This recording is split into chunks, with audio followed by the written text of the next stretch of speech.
It's been great being here this morning at St Mary's College.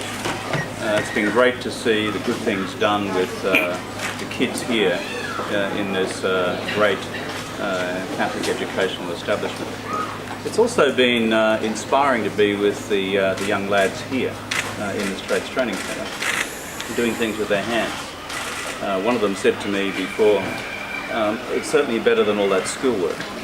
And the truth is, there's a whole bunch of Australian young people who want to work with their hands. And they want to work in the trades and get properly qualified and go off and make a living that way.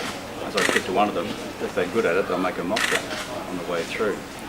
And the encouraging thing about centres like this Trades Training Centre, is that it provides a good place for these kids to come. Speaking to the principal before, and Billy and I were saying it's made a big difference to the way in which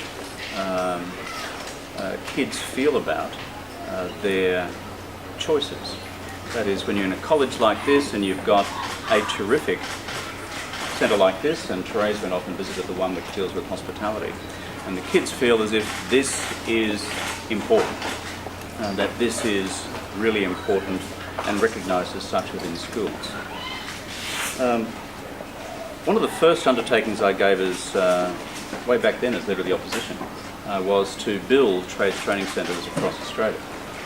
It's part of building the country's future. These things don't just appear out of thin air. They're here because governments decided to make them happen.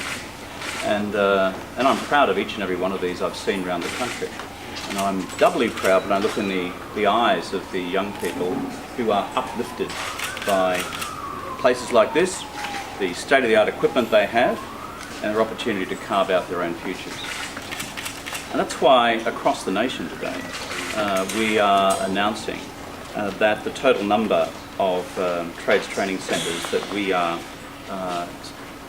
having nationally will now rise to more than 500. There are something like 120 new trades training centres being announced right across Australia today.